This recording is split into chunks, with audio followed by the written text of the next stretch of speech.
زده کړئ دا جوړښت د کومو ضمایرو لپاره استعمالوو داسې وایم دا جوړښت استعمالوو د تھرډ پرسن سینګولر ګروپ لپاره.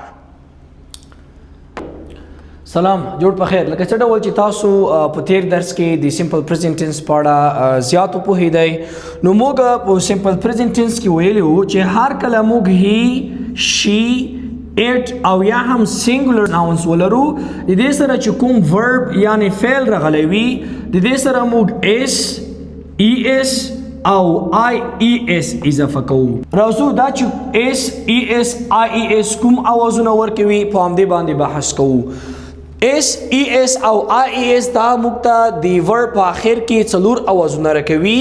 د اس اواز یعنی س ایز ز او ایز یعنی دغه څلور اوازونه موږ ته راکوي او دغه اوازونه ته موږ فاینل ساوندز یعنی د پای اوازونه هم ویلی شو. لومړی ورب اینډینګ کله چې یو لغات یا یو فعل په پی ټی کې اف سره پای ته رسیدلی وي نو موږ اس اضافه کوو او دغه اس موږ په سین یعنی تلفظ کوو. مثلا موږ ته لغات راکړل شوي دي سټاپ. د سټاپ لغات دی دا په پی سره پای ته رسیدلی او دغه پی په قاعده کې هم شتون لري.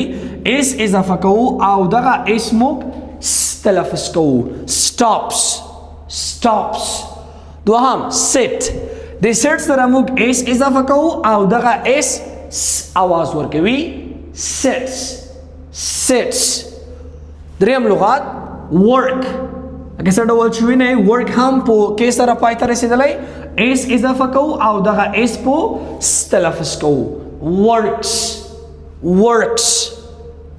بل لغات لاف. که څه هم دغه د لاف کلمه یا دغه د لاف کوم ورډ چې دی دغه په اف سره پای ته نه دی رسیدلی خو د دغې اخرنی کوم سیلاب چې دی یا اخرنی کوم اواز چې دی هغه په اف سره تلفظ کیږي لکه لاف. نو د لاف کلمې سره موږ هم اس اضافه کوو او دغه اس تلفظ کوو. لافس لافس. ښه نو اوس هم راځو مثالونو ته. لومړی مثال he work یعنی کې موجوده ده موږ د کې سره چې اضافه کول اس اضافه کولو. he works hard یعنی هغه سخت کار کوي. he works hard. نو works تلفظ کوو. بل he stop. د stop سره موږ اس اضافه کوو او دغه اس هم په تلفظ کوو. he stops the car. he stops the car. بل مثال he laugh. د laugh word سره هم موږ اس اضافه کوو. he laughs. he laughs loudly یعنی هغه په لوړ اواز خاندي. اخرنی مثال he sit. د sit verb سره موږ اس اضافه کوو او دغه اس په تلفظ کوو یعنی پښتو کې د دې معادل سین دی. he sits here هغه دلته کینی. he sits here. دوهمه قاعده هر کله چې یو ورب په واي ډي ان ام وی آر ال یعنی په دغه تور سره پای ته رسیدلی وي د دوی په آخر کې موږ اس اضافه کوو خو شرط په دا وي چې دغه اس به موږ زد سره تلفظ کوو یعنی دغه اس په د زد اواز ورکوي. اواز ورکوي. مثلا د پلی او لغات ته د پلی سره موږ اس اضافه کوو خو اخرنۍ برخه دغه اس چې دی موږ زد تلفظ کوو. پلیز پلیز پلیس نه وایو پلیس یعنی اس که څه هم اس دی خو دغه اس موږ زد تلفظ کوو. پلیز. ریډ. د ریډ لغات په ډي سره پای ته رسیدلی اس اضافه کوو او دغه ډي هم څه ډول تلفظ کوو. ریډز ریډز. د رن کلمه ده د رن سره هم موږ اس اضافه کوو او دغه رن دغه اس په آخر کې د زد اواز ورکوي. رنز رنز. بل هم د کم لغات ته که څه هم دغه کم په آخره کې موږ دلته ای نه دی لیکلی خو موږ یو شی لیکلی چې هغه وربونه چې هغه په آخر کې په واویلو سره پای ته ورسیږي نو ای هم یو واویل دی موږ اس اضافه کوو او دغه اس په زد سره تلفظ کوو. comes comes. بل لغات فکر وکای live. د live لغات هم په ای سره پای ته رسیدلی په آخره کې اس او دغه اس زد تلفظ کیږي. lives lives.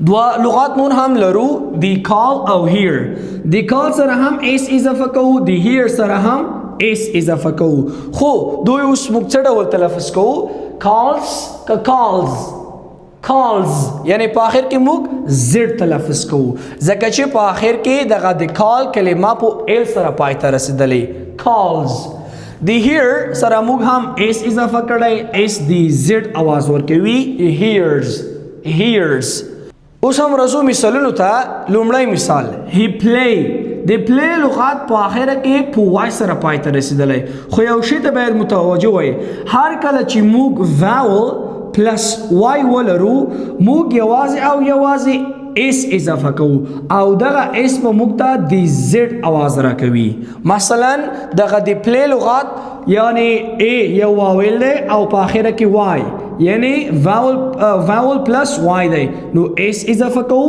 او تلفظ کوي څه ډول he plays football یعنی هغه د فوټبال لوبه کوي دوهم مثال she read دی read لغات سره هم اس اضافه کیږي او څه ډول تلفظ کیږي reads یعنی د زد आवाज ورکوي she reads a book هغه کتاب لولي بل مثال Ali run دی run verb سره موږ اس اضافه کوو Ali runs او د زد आवाज ورکوي Ali runs every morning یعنی علی هر سهار منډه وهي اخرنی مثال he live دی live لغات سره هم اس اضافه کیږي او دغه اس پوچی سره تلفظ کیږي په زد سره he lives in Kabul یعنی هغه په کابل کې اوسېږي اوس هم راځو دریم verb ending کله چې یو لغات په I ای اس سره پای ته رسیدلی وي دغه دی ایز आवाज ورکوي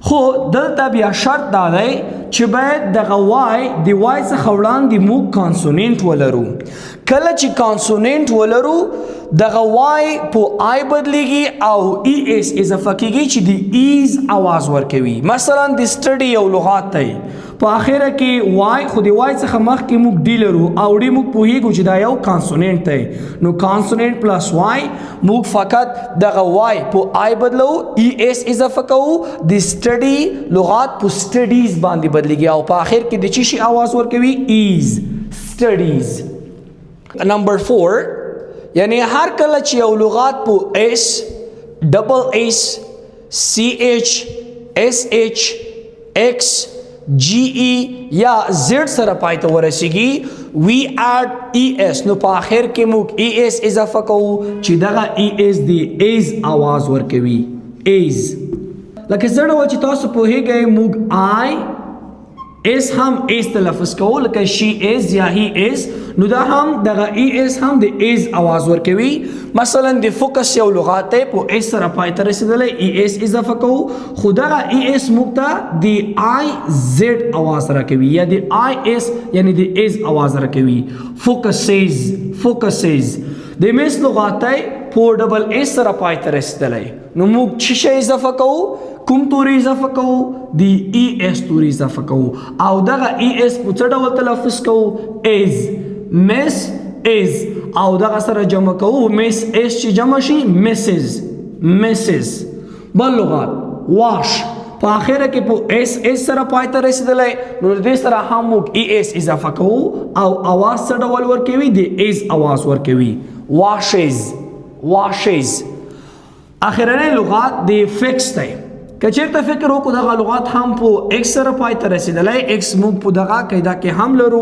نو ای اس اضافه کوو او دغه ای اس په آی زد یعنی د ایز आवाज موږ ته راکوي فکسز اوس هم راځو مثالونو ته he focus on his lesson نو په دغه جمله کې دغه فوکس یو ورب دی دغه ورب ته موږ ای اس اضافه کوو ای اس ولې اضافه کوو ځکه چې دغه د فوکس ورب په اس سره پای ته رسیدلی او دغه ای اس څه ډول تلفظ کوو ایز he focuses on his lesson یعنی هغه پر خپل درس باندې تمرکز کوي بل مثال she miss د مس لغات په ډبل اس سره پای ته رسیدلی ای اس اضافه کوو او ایز تلفظ کوو she misses her family یعنی د هغې خپله کورنۍ یادیږي بل مثال احمد واش دی واش ورب هم په اس اچ سره پای ته رسیدلی نو